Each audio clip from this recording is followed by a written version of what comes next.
저는 가끔가다 그런 질문을 던져봅니다. 뭐냐면 사실 시간상 거리는 물리적인 거리나 시간상의 거리보다 정감적이거나 어떤 선입관에서 생겨나는 거리가 더 크거든요. 뭐냐면 장자보다 사람들은 플라톤이나 소크라테스를 더 가까워 여기는 것 같아요. 그들이 쓴 표현들은 되게 익숙하게 여기기도 하고, 그리고 상식적으로 많이 알고 있기도 하고. 그런데 읽고 관심도 있고. 근데 장자 같은 거는 그러지 않기도 하고, 영어나 그런 표현은 사람들이 보면 읽어보려고 하는데 한자는 많은 사람들이 보는 순간 안 읽어버리려고 하는 게 있어요. 나는 저건 문자가 아니야 라고 하는 태도로. 근데 이제 한자는 지금도 쓰이고 있는 문자고 표현이고, 그리고 그 속에 있는 역사나 전통이나 또 여러 가지 것들이 있고, 그렇기 때문에 관심을 두시고 한번 이런 걸 보시면서 한편으로는 장자도 있지만 그 바탕이 되는 중국적 사유라고 될까요? 그런 거를 관심 가지면 어떨까라는 생각을 해보기도 하고요. 또 하나는 요즘에 이제 저도 이제 열심히 여행을 데리고 돌아다녀서 나도 부와 명성을 얻어야지 하는 이제 이 마음을 갖고 있기 때문에 그런 얘기도 하는데, 중국이 가장 이질적인 걸 경험하기 가장 가까운 세계이긴 해요. 다양한 언어, 문화, 지형, 날씨 모든 것들을 바로 이웃나라에서 경험할 수 있기 때문에 시간 되시면 한 번쯤은 꼭 가보라고 말씀을 드리고 싶습니다. 그리고 장자적 사유라고 하는 것이 어떨까 했을 때 이제 중국에서 조금 더 그것들을 더 많이 좀 볼 수 있지 않나라는 질문들을 던지긴 해요. 한국보다는 물론 중국 자체도 지금은 엄청나게 통제가 되고 있습니다. 중국 공항에 들어가시자마자 놀라실 텐데요. 한국에서 요즘에는 이제 전자여권으로 이렇게 출국도 가능하죠. 이제는요. 이미 저희 생체 정보가 들어가기 때문에 여권 자체. 그리고 입국할 때도 뭐 이렇게 지문하고 이렇게 인식하고 이렇게 입출국이 가능한데, 중국은 노골적으로 입국장에서 제 손가락 5개 지문을 다 요구하더라고요. 얼굴도 찍고. 저는 이제 핸드폰이 원래는 이제 심을 사서 갔었는데 제 거가 망가졌어요, 유심히. 현지에서 핸드폰을 저는 만들었었는데 핸드폰을 개통하려고 하니까 얼굴을 스캔하더라고요. 얼굴을 스캔하는 거가 그냥 사진을 찍는 수준이 아니라 스캔. 딱 보더니 무슨 어플을 딱 키더니요, 이게 눈동자 있는 걸 중심으로 아래 위로 좌우로 이렇게 하라고. 그래서 이제 중국이라는 세계가 훨씬 더 통제가 되고 있고, 권력이라고 하는 것과 맞물려서 사회가 어떻게 될지 모르겠지만, 그래도 근대화, 즉 20세기를 겪으면서 한국 사회가 획일화되었던 것보다는 조금 더 다양성이 있다라고 저는 생각을 합니다. 그러니까 뭐 한국 사회가 한국에서는 어딜 가나 좀 비슷한 면이 있다고 생각을 하고, 저는 그래도 예외성이 중국이라고 하는 나라가 좀 크진 않을까라고 생각을 하는데, 왜 그런 생각을 하냐면 역사를 보면, 중국 사상을 보면 이 크기가 만들어내는 예외성이 있거든요. 무슨 얘기냐면 너무 크기 때문에, 이 세계가 크고 어떤 문화적인 어떤 경향이 크기 때문에 어떤 새로운 생각이나 입장이나 태도들이 어딘가는 항상 남아있기도 하고 흔적들이 있어요. 그러니까 끝까지 갈 수 있는 게 어디까지인가는 잘 모르겠다는 거죠. 장자로 돌아오면, 장자에서 여러 가지 오늘 다룰 주제가 있지만 그 중에 하나의 주제는 덕과 형의 주제라고 할 수 있습니다. 다시 말씀드리면,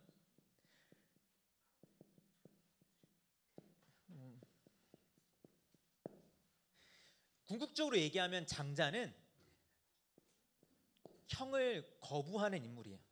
그것은 뭐 사변적으로 얘기하면 구체적인 무엇인가를 끊임없이 거부하는 사람이라고 할 수 있고요. 이 언어적 태도나 표현에서도 끊임없이 모호한 태도가 있는 거니까. 근데 그것을 조금 더 사회적으로 이야기하면 손에 잡히는 인간들을 거부하는 거라고도 얘기할 수 있어요. 설명 가능한 존재를 거부한다고 할 수 있어요. 그 대신 덕은 다른 거라는 거예요. 손에 잡히거나 명확하지 않은 다른 거라는 이야기를 끊임없이 하고 있는 겁니다. 좀 더 익숙한 표현으로 바꾸면, 이때 형이라고 하는 건 한눈에 파악할 수 있는 사회적이고 규범적인 무엇이라고 생각하면 돼요. 명함을 받았을 때 보이는 것. 명함 있으신 분들 계세요? 네, 있으세요? 근데 명함을 주고받았을 때 순식간에 생기는 어떤 형이라는 게 있는 거죠. 그 사람을 완벽하게 파악하게 되는 무엇이 있어요. 사회적으로 딱 규범된 틀들이 작동하고, 그 틀 속에서 순식간에 어떤 판단들이 이루어집니다. 근데 이제 뭐 어떨지 모르겠지만 저는 명함을 가져보질 못했고 지금도 쓰지는 않고 있는데요. 제 주변에 있는 친구들을 보면 좀 이런 게 없는 사람도 있어요. 어떻게 살아야 되는, 어떻게 살고 있는지를 설명하기 힘든 사람들. 그러니까 사회적인 카테고리 안에 들어가기 힘든 사람들. 흔히 말하는 설문지를 조사하면 저기 밑에 11번, 12번에 기타 등등에 이렇게 표기되거나 그래야 되는 사람들. 그리고 가장 짜증날 때 기타하고 괄호되어 있으면 더 짜증나는 사람들. 왜냐면 자기를 어떻게 표현할지 나도 스스로 모르겠는데. 예를 들면 이런 거 있잖아요. 당신의 직업은 무엇입니까? 뭐 회사원 뭐 쭉 나오잖아요. 나는 백수라고 해야 되나? 자유인? 뭐라고 해야 되지? 애매모호한 사람들이 있어요. 그런 어떠한 존재들. 아까 통제 이야기를 했는데 푸코라고 하는 사람은 감시와 처벌이라고 하는 책 같은 걸 통해서 근대 사회 혹은 그 이전부터 형벌을 통해서 어떻게 사람들의 신체가 혹은 정신이 혹은 어떠한 가치들이 규범화되는지, 조금 다시 다르게 말하면 어떻게 제약되는지, 그러니까 그럴싸한 사람들을 만들어내는지를 이야기했는데요. 사실은 지금도 그런 것들이 다양한 형태로 작동하고 있는 거죠. 구체적으로는 학교라고 하는 공간이 그런 걸 만들어내기도 하고, 군대라고 하는 조직은 이것이 없으면 돌아가지 못하는 곳이기도 하고, 사회에서 대부분의 관계들이 이런 걸 통해서 되죠. 그런데 장자의 지금 한 것들을 몇 가지 그냥 차용해서 상상을 해본다면 이런 상상을 해볼 수 있습니다. 하나, 우리가 구체적으로 사람들이 얻었다라고 하는 형들, 즉 그가 어떤 사람이냐라고 설명되어지는 어떤 표현은 어떻게 보면 의도적이건 혹은 강제적이건 그 사람이 무엇인가를 잘라내고 작동하기 마련이죠. 무엇이라고 하는 틀은 항상 뭔가를 잘라내는 거잖아요. 끼워 넣는 거죠. 어떤 존재들을. 한편으로는 그러한 것들이 누군가를 배제하고 있기도 하고요. 거기 들어오지 않는 사람들. 모호하게 만드는 것들은 없애버립니다. 그러면서 보면 장자는 그 바깥에 잡히지 않는 무엇을 이야기하는 사람이라고 할 수 있어요. 한편 명은 아마 다음에 더 나오지 않을까 싶은데 장자에게는 두 가지입니다. 장자가 생각하는 명은 제가 보기에는 명이라고 했을 때는 흔히는 천명이라고 하는데요. 크게는 두 가지를 생각하고 이제 접근하면 됩니다. 하나는 우리가 어찌할 수 없이 주어진 조건들이라고 할 수 있어요. 그것은 특히 사회 경제적인 조건이 그렇습니다. 우리가 이 사회에 태어난 것은 우리가 선택한 게 아니잖아요, 그렇죠? 저도 가끔가다 생각을 합니다. 제가 좀 잘하는 곳이 다른 곳이었다면 나도 되게 다르게 살 수 있었을 것 같은데. 좀 다른 얘기긴 하지만 저는 제가 태어난 곳이 얼마나 그 먹거리에 척박한 곳인지를 생각하면서 제가 참 억울해하고 있어요. 제가 자고나라는 동네는 뭔가 이렇게 풍성하지 않은 동네예요. 그래갖고 맨날 먹는 게 밥, 고추장, 고추, 짠지, 묵 이런 것만 먹었던 곳에서 자라가지고 제가 혼났던 기억이 있습니다. 저희 아까 이제 식구가 왔었는데 식구는 바닷가 출신이에요. 그러니까 생선을 먹을 때 제가 엄청 혼났습니다. 생선을 먹을 줄 모른다고. 내가 먹을 줄 모르는 게 아닌데 정말 저는 이제 산골에 있었기 때문에 생선을 구경을 못했었거든요. 근데 어찌됐건 뭐 비근하긴 그렇지만 더 넓게 보면 시대의 조건이 그렇죠. 어떤 시대에 태어난 사람은 그 시대에 태어났기 때문에 대학도 수월하게 갔고요. 어떤 시대에 태어난 사람들은 그 시대에 태어났기 때문에 대학을 졸업하면 자연스럽게 직장이 얻어졌고요. 어떤 시대에 태어났던 사람들은 직장을 다니다 보면 차도 생기고 집도 생기고 그랬어요. 평생 직장을 다닌다고 생각했었고 그랬었고. 근데 지금은 그렇지 않죠. 저는 가끔 가다가 청소년들 만나서 강의를 하면 미안한 마음이 들 때가 많습니다. 요즘 청소년들이 살아가는 사회 속에서는 우리와 다른 식의 어떤 제가 경험했던 것과 정말 다른 식의 척도가 작용하고 있어가지고요. 뭐 요즘 시대는 아무나 실력을 가지고 대학을 간다는 말은 이미 먼 말이 되어버렸고요. 대학은 실력으로 가는 게 아니죠. 정보와 재력으로 가는 거고요. 한편으로서는 대학을 나온다 하더라도 그런 학력 자본이 무엇을 작동할지 확인할 수 없는, 확증할 수 없는 시대가 되었고요. 설사 그것이 작동해서 좀 나은 사회적 지위를 얻었다고 하더라도 그들이 얻을 수 있는 사회적인 명예라고 하거나 사회적인 부라고 하거나 역할이라고 하는 것이 정말 옛날에 비하면 작을 수밖에 없고요. 뭐 구체적으로 얘기하면 뭐 집은 마련하는 것은 물론이거니와 차를 마련하는 것도 쉽지 않은 이런 시대 속에서 과연 그들이 얘기할 때 너는 왜 그런 존재가 되지 못해, 사회적으로 규범적으로 들어오지 못한 존재가 되었냐고 했을 때 장자가 이야기하는 명이라고 하는 것들도 생각해 볼 필요가 있습니다. 신도가가 내가 잘못해서 발이 잘렸겠냐고. 어떤 시대에 태어난 사람들은 잘못했기 때문에 발이 잘린 게 아니라 발이 잘리는 세대에 태어났기 때문에 발이 잘려버릴 수도 있어요. 그렇죠. 그런데 정자사는 그렇게 따지면 뭐예요? 운이 좋았던 것일 뿐이에요. 그런 시대에 태어났으나. 한편 이제 다음에 얘기하겠지만 장자가 말하는 명의 개인적으로는 사람이 갖고 태어난 신체적인 어떤 상황이 있습니다. 목숨, 건강 뭐 이런 것들이요. 그래서 이제 다음 달에나 다다음 달에는 이 죽음에 관한 문제를 다룰 겁니다. 그렇죠. 사람의 병이라는 것이 사람의 신체의 어떤 곡절이라고 하는 것이 자기가 의도치 않게 다가오는 거잖아요. 물론 오늘날에는 많은 것들을 이제 좀 뭐 통제할 수 있다고 하나 그 통제의 범위는 항상 우리 손에 있는 것보다 벗어나 있죠. 네. 그랬을 때 이 명이라고 하는 게 뭘까를 생각해 볼 필요가 있습니다. 5페이지 이하부터는요 조금 속도를 내보도록 하겠습니다.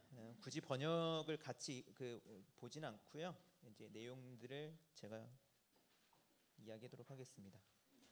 뒤에 저는 원래 청소년들이랑 강의가 있는데 그 친구들을 조금 오늘 봐서 무슨 얘기를 해주기로 한 게 있어가지고요. 5페이지에 나오는 부분은 이제 또 공자가 나옵니다. 근데 재밌는 인물이 나와요. 이렇습니다. 노나라에 애공이라는 사람이 공자에게 묻습니다. 제가요 소문을 들었어요. 위나라에 아주 못생긴 사람이 있다라고 합니다. 여기는 악인이라고 나오는데 원문에는 악자는 원래 나쁘다는 뜻보다는 못났다는 뜻이 있습니다. 지금도 못났다는 뜻으로 악자를 써요. 그래서 뭐라고 하죠? 추악하다고 하잖아요. 그렇죠? 추악은 도덕적인 표현이 아니죠. 물론 오늘날 도덕적인 표현이 살짝 스며들기도 하지만 원래는 건 못났다는 뜻입니다. 못생겼다는 뜻이에요. 추악. 정말 못생긴 사람이 있대요. 이름이 에테타라고 합니다. 제가 되게 좋아하는 사람 중에 하나예요. 장자에서. 왜? 얼마나 매력 있는지 이렇게 표현하거든요. 사내들이 그를 만나면 돌아와서는 잊지를 못한대요. 그런가 하면 여성들도 그를 만나면 이렇게 얘기한대요. 부모들한테. 다른 사람의 처가 되니 그 사람의 첩이 되겠다고. 물론 요즘으로 말하면 물론 문제가 있는 발언이긴 하나 원문에 그렇게 돼 있습니다. 얼마나 좋으면 그 사람이 뭔가 있지 모르겠지만 그 사람이 어떤 능력이 있기에 남자들도 그를 좋아하고 여자들도 그를 좋아할까 모르겠어요. 그런데 중요한 건 못생겼대요. 못생겼대요. 이게 어떤 사람인가를 두고 이 많은 말들이 쭉 벌어집니다. 재밌는 건 이 내용 가운데 6페이지 이하 내용에서 보시면 노나라 애공이 실제로 이 사람을 만나봤다는 경험을 이야기해요. 내가 소문을 들었는데 이 사람이 못생겼지만 남자들도 여자들도 이를 좋아한다고 해서 궁금해서 불러봤어요. 그랬더니 노나라 애공이 이래요.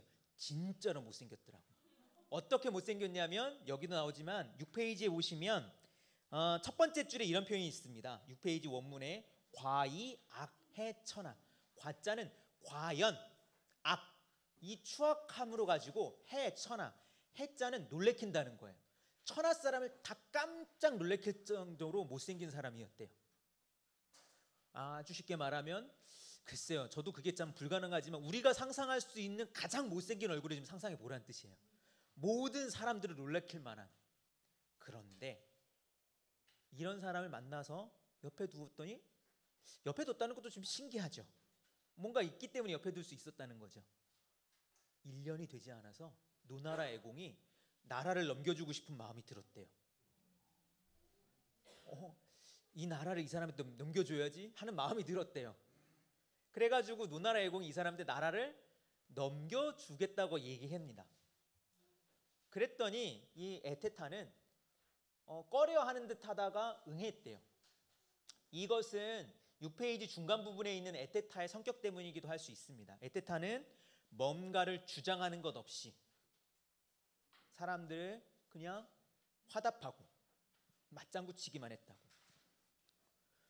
물론 그렇게 보면 마음이 너그러운 사람이라고 얘기할 수 있는데요. 장자는 조금 더 구체적인 질문을 던집니다. 그 6페이지 중간 부분에 보면 사람들을 못생겼음에도 불구하고 사람들을 끌어모을 수 있는 여러 능력에 대해서 얘기해요. 첫 번째, 지식. 지식이 있으면 그렇게 몰려들 수 있다고요. 두 번째, 권력. 남을 살리거나 죽이는 권력이 있으면 사람들을 몰려들게 할 수 있어요. 세 번째, 뭐가 있을까요? 돈, 재산. 그래서 이렇게 질문합니다. 에테타에 관해서 누나 애공이. 이 사람이 뭔가 엄청 똑똑한 것도 아니고 소견이 너무 좁고 별로 아는 것도 없는데. 두 번째, 권력이 있어서 남의 목숨을 살리고 죽이고 남을 정말 수많은 사람들을 건져낼 수 있을 만큼 막대한 권력이 있는 것도 아닌데. 돈이 많아서 남들을 배부르고 등 따시게 해줄 만한 그런 것도 아닌데 왜 이 사람은 매력적일까? 뭐가 있을까? 라는 질문을 던져요. 사실 그게 무엇인지는 설명하지 않습니다. 다만 장자가 계속해서 끊임없이 이야기하는 것은 그런 거예요. 이 자리에 무엇이 있는지를 이런 이야기를 통해 놓는 거죠. 구체적으로 사람들이 파악하게 만드는 것들. 그 사람이 좋다고 보편적으로 느끼는 것은 무엇이냐면 지식, 권력, 재산 등등이 있을 거란 얘기예요. 그러나 장자가 이 이야기를 통해 하는 것은 뭐냐면 그것 말고 뭔가가 있을 거야 라고 하는 얘기를 합니다. 여기서 동의하는 사람이 있고 동의하지 않는 사람이 있을 테지만 저는 그 무엇인가가 있다고 생각하고요. 있어야만 합니다. 네, 그래야지 저 같은 사람도 좀 삶에 좀 희망을 가지고 살 수 있죠. 뭐가 있어야죠. 있어야죠. 있지 않다면 누군가는 끊임없이 부러움만 가지고 열등감만 가지고 살아야 되잖아요. 나는 타고난 게 이런데. 저의 대학 생활의 가장 불행함은 무엇이었냐면 저의 단짝인 친구가 키가 엄청 컸다는 거예요. 우리 학교의 가장 큰 친구랑 제가 단짝이었어요. 2m가 되는 친구. 명확히 말하면 2m는 아니고요. 기억합니다. 친구의 키를 기억해요. 단짝 친구 키 잘 기억 못하지 않아요? 기억합니다. 얘가 자랑을 했기 때문에. 1학년 때 내가 194였는데 196까지 자랐어. 이렇게 자랑을 하는 거예요. 나이가 그렇게 들어서도 키가 컸어요. 그래서 196짜리였어요. 그 집에 가봤는데 깜짝 놀랐습니다. 아버지가 191인가 그랬어요. 네, 아버지의 키도 기억하고 있어요. 그래서 제가 되게 불경하게 인사했던 게 기억납니다. 네, 안녕하세요 이렇게요. 네. 모든 사람이 위에 있어가지고 그 친구랑 아버지랑 이제 아침에 교회 가던 게 기억나네요. 티코를 타고 앞에 두 분이 190짜리를 태우고 저를 뒤에 태우고 이렇게 가는 게 기억나네요. 하여튼 뭐 거짓말 아닙니다. 그 당시 이재철 목사님 있는 교회였습니다. 그래서 갔었어요. 근데 뭐 너무 큰 차이가 나니까 열등감이 사실은 작동할 것도 없는데 외모 때문에 열등감 많이었죠. 그렇죠? 그렇잖아요. 사실 외모보다 글쎄 오늘날 외모를 조금 덜 할 건 아닌 것 같습니다. 제가 중국 갔더니 중국 사람들이 그렇게 묻더라고요. 아니 한국에 관심 있는 것 중에 하나가 성형이에요. 한국 사람 그렇게 성형 많이 한다면 이렇게 물어요. 그래서 해 뭐 이렇게 얘기하는 수밖에 없죠.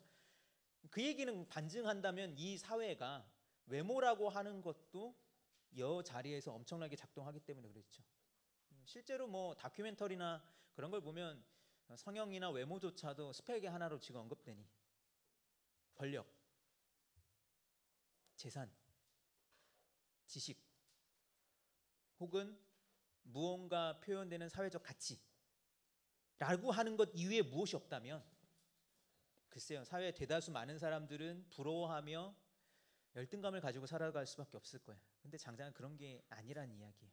그리고 재밌게도 좀 지나왔지만 신도가의 태도를 보면 재밌습니다. 이 사람 되게 뻔뻔해요. 근데 미안하다고. 장관님이랑 내가 같은 자리에 있어서 미안하고 이런 태도 없어요. 네가 장관인데 뭐 이렇게 태도예요. 장자의 재미있는 부분은 그런 것들을 상대화하면서 동시에 이것들을 폭로할 뿐만 아니라 여기서 훨씬 더 중요한 가치가 있다는 것을 끊임없이 언급합니다. 자, 돈도 없고 못생겼어요. 권력도 없고 뭣도 없지만 신기하게 몰려드는 사람 에테타가 있습니다. 실제로 노나라 애공이 그 사람을 같이 옆에 뒀더니 매력이 있었고 나라를 주고 싶었대요. 그리고 나라를 주려고 했더니 머뭇거리다가 응하듯이 하였는데 꺼려하는 기색도 보였다. 그래서 노나라 애공이 부끄러워해요. 아, 내가 저 사람한테 못할 짓을 했구나. 그러면서 나라를 줍니다. 그러나 에테타는 얼마 뒤 떠나서 이제 장자의 이야기 속에 영영 사라지죠. 어떻게 되는지는 모릅니다. 그러나 노나라 애공이 하는 말이 재밌어요. 나는 그를 떠나자, 그가 나를 떠나자 나라를 함께할 사람을 잃어버린 듯 아주 상심이 컸다고. 이런 사람은 도대체 어떤 사람이냐라고 묻습니다. 이 질문 속에 7페이지에 있는 사람을 만나봐야 됩니다. 7페이지에 있는 사람의 이건 원문을 제가 읽고 풀이를 하겠습니다. 인기질이 무슨 세자인데 이 세자가 어휘로 바뀌어야 됩니다. 세위령공. 인기는 무슨 뜻이냐면요, 절름발이란 뜻이에요. 절름발이. 지리는 못났다는 뜻입니다. 기억하시는지 모르겠지만 그 인간세 끝에 편에 지리소라는 사람이 있었습니다. 못난이라고. 지리소의 그 신체를 표현하는 말이 그것이었죠. 뭐냐면 턱이 배꼽에 닿고 넓적다리가 허리에 붙었다. 곱추였죠. 곱사등이. 절름발이에요. 그래서 인기는 절름발이라는 뜻도 되고 다리가 잘렸기 때문에 절며 걷는 사람이라고도 합니다. 생각해 보세요. 절름발이건 다리가 잘렸건 거기에다 곱추까지예요. 거기다 하나를 더했습니다. 무순은 뭐냐면 입술이 없다는 거예요. 입술이 없다는 게 뭘까요? 얹청이. 세트예요, 세트. 그러니까 이 당시에 상상할 수 있는 모든 걸 갖다 붙인 거죠. 형벌도 받아서 다리도 잘린 데다가 몸이 곱추인 데다가 얼굴도 이렇게 무순. 그런데 이런 사람이 위나라 영공에게 위세가 아니라 세자는 유세입니다. 자신의 능력을 펼치는 기회를 얻어요. 이 자체의 만남도 사실은 있을 수 없는 만남이죠. 그러나 재밌는 표현이 나옵니다. 위령공 열지. 위나라 영공이 그를 좋아했대요. 장자는 그것이 무엇인지는 명확하게 이야기하지 않습니다. 그러나 세상을 떵떵거리게 만들 만한 권력자의 마음을 사로잡을 수 있는 무엇이 있다는 이야기를 해요. 그리고 그 뒤에 나타난 현상이 얘기합니다. 이시전인 기두훈은 인기질이 무순을 보고 너무 좋아가지고 기뻐하다가 그냥 사람을 보았더니 어떻게 보이냐면 기두, 그 사람의 목이 흔흔 가늘게 보였대요. 쟤는 왜 이렇게 목이 가늘어? 라고 보였다는 거예요. 다르게 말하면 무엇이냐면 우리가 형이라고 하는 통상적인 관점과 시선에만 사로잡혀 있다면 그 시선에 보이는 사람들과 그렇지 않은 어떤 뭐라고 해야 되죠? 떨거지들이라고 해야 될까요? 주변부 존재들만 보이겠지만 이 가치 체계를 다시 전도하여 이러한 것을 가지고 있으나 신체가 이상하고 좀 다른 어떤 형을 갖고 있는 사람들을 보게 된다면 오히려 그가 보았던 사람들을 기이하게도 볼 수 있을 거라고 하는 거죠. 그 다음도 비슷한 내용입니다. 옹앙대영 세제환공. 옹앙대영은 뭐냐면 옹앙은 항아리란 뜻입니다. 대영은 뭐냐면 커다란 혹이란 뜻이에요. 혹이 나가지고 항아리처럼 부어있는 사람이에요. 그런 사람이 제나라 환공에게 유세를 합니다. 제나라 환공은 상당히 중요한 인물입니다. 춘추 전국이라고 했을 때 춘추 시대를 대표하는 인물이에요. 춘추 시대에는 5명의 패자가 있었다라고 합니다. 그래서 이걸 춘추 오패라고 하는데 한번 말씀을 드렸을 겁니다. 제나라 관중, 관포지교의 그 관중이 첫 번째 패자로 만들었던 제나라 환공. 즉 제나라 환공은 그냥 구체적인 인물이 아니라 이 춘추 전국 시대의 이름을 떨쳤던 최고의 인물을 얘기하는 거예요. 만약 장자가 진시황 시대를 살았다면 이 자리에 진시황을 놓을 수도 있었을 거예요. 그가 이런 사람에게 유세한다는 것.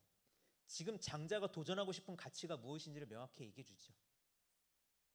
왕, 패자 등으로 대표되는 권력, 중심적인 가치들을 전도하고 싶은 겁니다.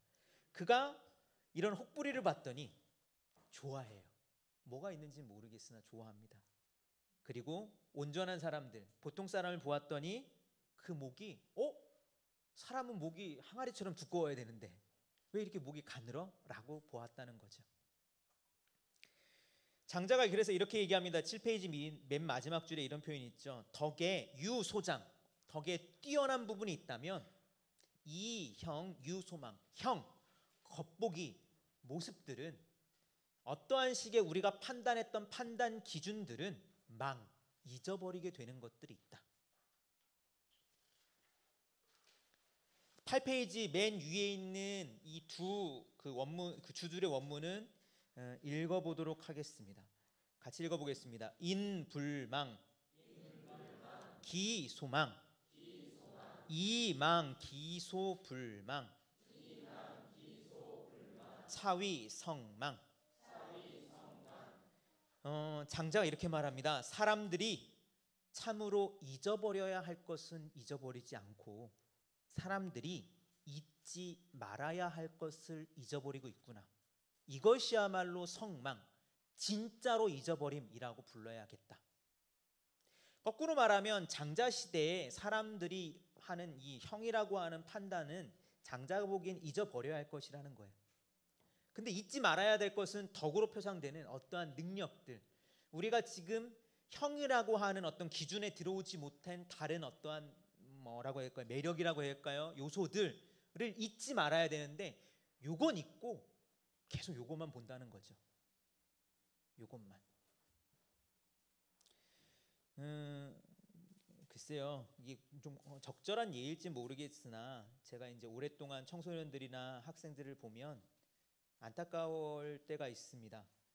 이제 어떤 연이 있는 친구들은 초등학교 때부터 시작해서 뭐 중고등학교 때까지 쭉 보게 되는데요. 한국 사회의 그 변한 점이 비슷해요. 한 중학교 2학년 정도가 되면 청소년이 달라지기 시작을 합니다. 물론 그것은 이제 뭐 흔히 말하는 사춘기에서 비롯되는 어떤 이제 좀 다른 관계들이나 뭐 그런 게 있을 수 있어요. 정말 저도 그런 얘기를 하거든요. 어떤 친구를 만나면 제가 그런 얘기를 했습니다. 사람이 말이야 생각이라는 걸 하면서 말을 하지. 그래서 우리가 이렇게 생각하고 이렇게 말이 나오는데 너는 여기서 생각하고 말하는 것 같아. 이렇게 얘기하는 친구도 있었어요. 답답해가지고. 왜냐하면 말이 너무 많고 끊임없이 계속 드립만 쳐요. 계속. 그런 친구도 있어요. 중학교 특히 한 2, 3학년 정도 때. 그러나 그 이야기보다 다른 것들, 한 2, 3학년 되면 어떤 문제가 생기냐면 학업에 부담이 생겨요. 한국 사회에서. 그러다 보니까 어떻게 되냐면 자기가 갖고 있는 어떤 생기들이 많이 사라지고 그가 갖고 있었던 어린 시절에 얘가 가지고 있던 호기심, 어떤 독특한 창의력, 독특한 어떠한 매력들이 사라지는 것 같은 느낌을 많이 받아요. 그것은 왜일까? 이런 현상 때문이라고 저는 생각을 합니다. 그가 살아가는 속에 가치화되는 것은 그게 아닌 거예요. 재미있는 이야기를 지어낸 능력, 호기심, 말 잘하는 것, 자기가 뭔가 어떤 식의 뭔가 좀 독특한 무엇인가는 여기서는 들어올 것도 아니고 계속해서 배제되어야 될 것들인 거죠. 그리고 그가 살아가는 시대 속의 어떤 그 존재의 가치는 뭐로 평가되냐면 뭐 학교의 점수라고 하는 것을 표현되는 속에 살다 보면 어떻게 되냐면 본래 갖고 있는 뭔지는 모르겠지만 조금 있었던 것 같은 이것이 그냥 사라져 버려요. 재미있는 건 뭐냐면 중학교 친구들과 같이 강의하거나 공부하는 게 더 재밌어요. 고등학교 친구들은 예외성이 되게 드뭅니다. 제 경험해 보면요. 강의를 해보거나 만나보면 고등학교 친구들은 청소년이라 하더라도 그런 예외성이 없어요. 이 덕목이 뭔지는 모르겠으나 그 매력을 상실해 버렸고 가능성이 많이 이미 잘라져 버렸거나 아니면 스스로 뭐 지져버렸거나 어찌됐건 이게 발현이 되지 않고 있어요. 막 안타깝습니다. 요즘은 대학생들도 그런 것 같아요. 대학생들도. 장자는 분명 이 덕이 뭔지는 모르겠어요. 그러나 장자의 중요한 메시지는 뭐냐면 이게 아닌 뭔가가 있을 거라는 거예요. 이 형이 무엇이냐면 그 시대 속에서 위력을 갖고 있는, 힘을 갖고 있는 사람들을 판단케 하는 무엇이라고 하는 겁니다. 형벌받았지 라고 했을 때 가치 판단, 돈, 권력, 외모 등등 될 수 있습니다. 그렇기 때문에 거꾸로 이야기하면 장자는 이 두 가지를 생각할 수 있어요. 뭐냐면 우리는 다른 걸 기억해야 된다라고 얘기할 수 있습니다. 이런 대목 속에서 뭐 좀 뭐라고 해야 될까? 윤리를 끊어야 된다면 우리는 끊임없이 다른 걸 기억하려고 노력해야 된다고요. 제가 주변에 공동체라든가 실험적인 친구들을 만나보면서 그걸 의식했는지 의식하지 못했는지 모르겠지만 끊임없이 다른 걸 기억하려고 하는 삶의 태도들이 있어요. 뭐가 있냐면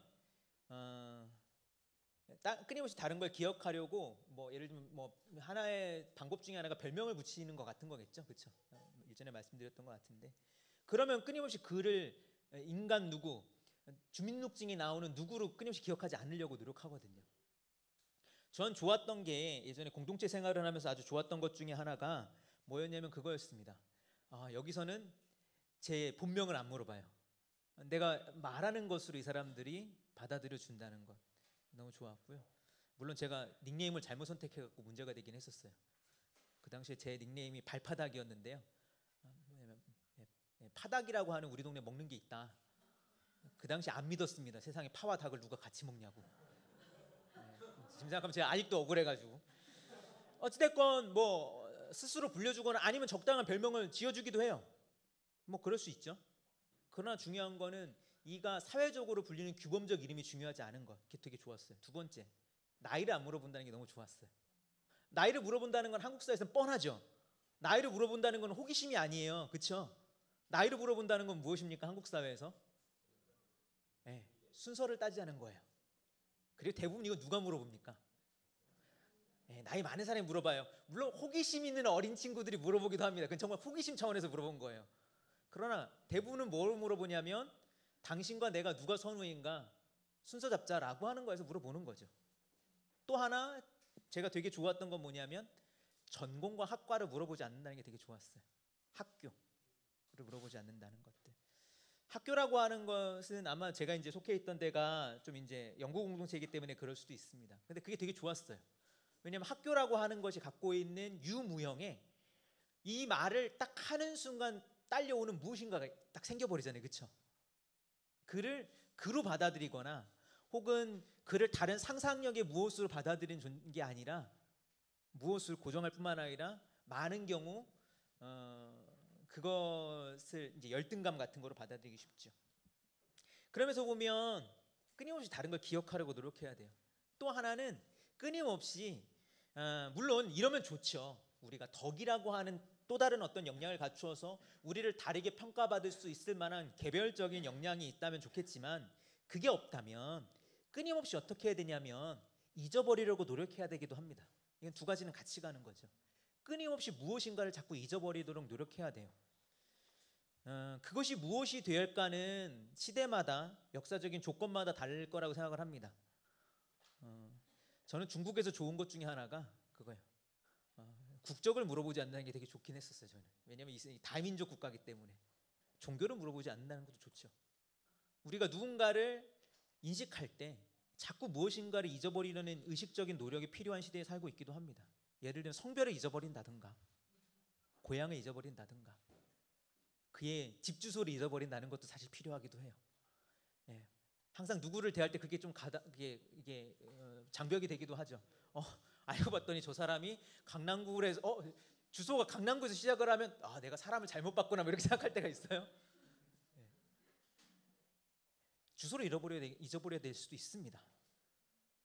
직장을 잊어버려야 될 수도 있어요. 직업을 잊어버려야 될 수도 있고 진정한 잊어버림이 무엇인가는 고민으로 남습니다. 뒤에 있는 부분들은 다 많이 다룰 수가 없겠습니다. 다만 오늘 중요한 것들은 덕과 형의 관계를 깊이 한번 숙고해 보시면 어떨까 저는 생각을 합니다. 글쎄요, 저는 장자가 살았던 시대가 분명히 무도하고 장자가 살았던 시대가 전쟁에 가깝고 전쟁에 가까운 동시에 강력한 통제도 가까워서 칼이 일상적으로 자기 몸에 맥제오는 시대를 살았다고 저는 생각을 합니다. 그런 시대 속에서 장자가 찾은 길이라고 하는 것은 다른 사람들과는 달랐을 거라고 생각을 하는 입장에 있는데요. 그러나 그 칼이 오늘날 다시 말씀드리지만 칼의 모습은 사라졌지만 그 칼이라고 할 만한 것이 아예 사라졌는가 하면 그렇지는 않은 것 같아요. 다양한 형태로 사람들은 형벌을 받고 있고요. 그것이 이제 사회적이고 경제적인 형벌일 수 있습니다. 또 어떻게 보면 뭐 그걸 오늘날 이제 사회과학적 용어로 따지면 뭐 사회적인 격차, 차별, 계급 등등의 용어로 설명할 수도 있겠죠. 한편 그러한 것들이 이제 끊임없이 이제 우리의 삶을 뭐라고 해야 될까요? 누군가는 불편하게 만들고 누군가는 편하게 만드는 이 간극이 있죠. 그런 것들을 장자는 어떻게 돌파를 했는가를 보는 게 어떨까 싶습니다. 물론 그 돌파가 어떤 사람들이 보면 미약하다고 평가할 수 있지 않을까 생각을 합니다. 왜냐하면 장자는 이 명예 문제를 다룰 때 앞에서 표현이 나왔지만 안명이라고 하는 주제가 이제 앞으로 중요해지거든요. 우리가 어찌할 수 없는 조건을 편안하게 받아들여라. 아주 논란이 있는 부분입니다. 마오의 스승은 조명을 이야기했다고 합니다. 조자는 짓는다는 뜻입니다. 자기의 명을 조건을 지어낼 수 있다, 만들 수 있다. 어떤 사람이 혁명을 이야기하죠. 주어진 조건을 바꾼다, 혹은 그걸 뒤집는다, 깨부순다라는 이야기를 하는데 장자는 그러한 것들보다는 안명을 이야기하는 부분이 분명히 있습니다. 어떻게 보면 그렇잖아요. 정자산 같은 사람이 있으면 단순히 이런 식의 대화를 할 게 아니라 가끔 통쾌한 건 정자산을 따귀를 때렸으면 얼마나 좋았을까. 아니면 정자산을 끌어내리던가. 너가 그렇게 하는 말을 하는 사람이 남을 다스리는 사람, 집정자의 위치에 있다는 걸 옳지 않다는 태도는 어땠을까. 뭐 이런 질문이 들기도 하지만 장자는 그런 식의 대답을 갖지 있진 않습니다. 그것은 누누이 여러 차례 앞으로도 말씀드리겠지만 제가 생각하기에는 장자가 경험하고 봤던 세계가 그럴 수 있는 세계가 아니라고 판단했기 때문 아닐까 하는 생각을 해봅니다. 어찌됐건 장자는 오늘 어떤 뭐 그냥 요약을 하면 이제 덕과 형의 관계에서 잊어버림이라고 하는 주제로서 다른 것들을 볼 수 있게 만드는 게 어떨까 하는 부분을 이야기해 주죠. 글쎄요, 기회 되시면 어찌됐건 장자를 뭐 글쎄요, 이 말 하는 게 갑자기 부끄러지기 시작을 하네요. 왜 그러냐면 올해 들어서 장자를 잘 안 보고 있거든요. 강의 때 외에 다시 말씀드려 루신이 좋아서 루신만 읽고 있습니다. 루신 보세요. 루신 훌륭한 사람입니다. 노신이라고 많이 얘기했던 노신 있죠. 루신 지금 전집도 나왔어요 올해. 그래서 열심히 읽고 있습니다. 그래도 장자도 훌륭한 사람입니다. 저는 루신 같은 사람이 장자의 영향을 아주 깊이 받았을 거라고 저는 생각하는데요. 하여튼 그러나 장자는 어떤 고정된 사유를 깨트리는 텍스트로서 여전히 유효합니다. 그런데 뒷부분은 많은 사람들이 안 봐요. 근데 이제 시간 되시면 이 뒷부분 이제 덕충부 이하 부분을 좀 한번 읽어보시기를 권하고요. 그런 부분 속에 많은 사람들이 이야기했던 장자와는 좀 다른 부분이 있기 때문에 그런 걸 좀 곱씹어 보시면 어떨까 생각을 합니다. 일단은 좀 뭐 뒤에는 다른 주제가 있긴 한데 요거는 읽어보시고요. 제가 번역을 한 겁니다. 그래서 뭐 번역에 오류가 있다면 알려주세요.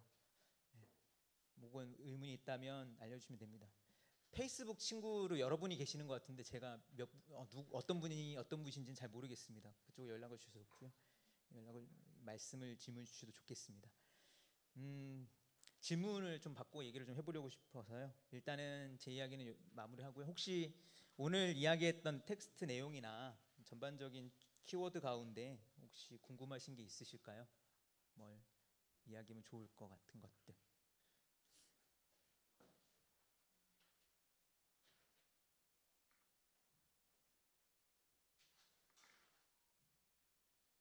막막하죠, 그죠?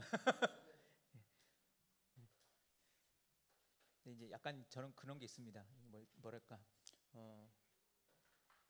당위적 같은 건데 질문이 없는 공부는 되게 그 뭘 얘기한 사람이 그 강사가 되게 잘못한 거라고 생각하기 때문에요. 네. 아닌가요? 왜 뭐 그런 거 있잖아요. 뭐 이렇게 내가 뭔가 불편하게 했나 아니면 뭔가 이렇게 뭐 이런 거요. 예, 뭐 있으신가요? 그냥 기지개 하신 거였어요. 아, 그러셨군요. 예, 어찌나 반갑던지, 어찌나 반갑던지. 근데 아마 제가 보기에는 체질적으로, 기질적으로, 혹은 삶의 양식적으로 이러한 내용들이 크게 낯설지는 않지 않을까라고 생각을 합니다. 그 조연 선생이 쓴 책에도 아마 다루고 있죠, 여기. 그죠? 우린 다르게 살기로. 그죠? 다르다고 하는 것은 사실은 장자 표현이 훨씬 적당하긴 합니다. 다르다는 표현보다는 조금 더 적당한 이상하다고 하는 표현이 사실 솔직히 말하면 맞다고 생각하지 않으세요? 우리는 뭔가 다르게 사는 게 아니라 좀 이상하게 살고 있다라고. 왜냐하면 사실은 언어라고 하는 권력은 다르다고 하는 사람들이 다르다고 이렇게 손가락질하는 사람이 갖고 있는 거잖아요. 다르다고 우리는 그러니까 뭐냐, 나는 내 삶이 다르지 않다고 생각을 하는데, 내가 다른 존재라고 하는 자각보다는 살다 보니 다르다고 하는 게 되는 경우가 많잖아요. 근데 그거는 명확히 얘기하면 다르다라고 관계가 부르지만 저들이 다르다고 말할 때는 저 속에 있는 건 뭐냐면 쟤는 좀 이상해라고 하는 게 솔직히 있거든요. 그래서 더 솔직한 제목 같은 경우는 다르게 살기보다는 우리는 이상하게 살기로 작정했다든가 우리는 이상하게 살고 있다, 이런 제목이 적당할 때가 있습니다. 예. 그러니까 뭐 이렇게 나쁜 뜻이 아니라 그런 거죠. 근데 그런 면에서는 아마 이러한 어떤 사회적 어떤 규범성들이 어떤 식으로 받아들이고 작동하는지를 아마 민감하게 조금 볼 수 있지 않으실까 생각을 합니다. 나쁜 뜻은 아니에요. 이상하다는 게. 예, 이상하다는 게. 저도 이상하게 살고 있다 생각을 합니다. 가끔 가다가. 뭐 예를 들면 그런 질문할 때가 있죠. 말씀드렸던 것 같은데, 제가 같이 공부한 친구가 선생님은 뭐라고 불러야 돼요? 뭐 직업을. 그래서 글쎄다라고 할 때 그 여백이 갖고 있는 어떤 이상함. 예를 들면 학교에 뭐 그런 거 있잖아요. 뭐 부모님 직업 조사 같은 거 할 때 네가 생각되는 대로 저거 할 때 이상함, 뭐 그런 것들이 있습니다. 제가 그렇게 재밌게 보였대요, 동네에서. 왜냐하면 동네에서 대낮에 다 큰 어른이 매일 돌아다니고 있으니까 애 아빠가 저 사람 뭐 하고 살아가는 사람이지? 라는 궁금증이 되게 있었다라고 합니다. 그래서 되게 편한 말이 있죠. 작가야. 뭐 이런 식으로 하면 퉁치면 좀 편한데, 명확한 표현은 아니지만 그런 이상함들을 뭐 경험하고 있죠. 그래서 뭐 그런 것들이 아마 낯설지 않으실까 생각합니다. 뭐 집을 설명할 때든 뭐 공동체를 설명할 때든, 혹시 뭐 그것이 교회건 관계건 것들이 낯섦이 있다면 그런 용어들이 익숙하시기 때문에 요 얘기는 좀 되게 이렇게 쉽게 받아들일 수 있지 않았을까 생각을 합니다. 다음 달에는 날씨가 좀 따뜻하게 됐으면 좋겠는데 어떨까 모르겠네요. 11월 되면 날씨 되게 춥지 않을까요? 야외 수업할까요? 예. 하여튼 다음 달 11월 달에도 내가 대종사라고 하는 텍스트 앞부분을 보겠습니다. 대종사는 말씀드렸지만 이제 좀 슬픈 얘기 나옵니다. 병들이고 아프고 고생한 이야기 나오는데요. 이 문제도 중요한 문제니 다뤄보죠. 하여튼 긴 시간 수고했습니다. 감사합니다.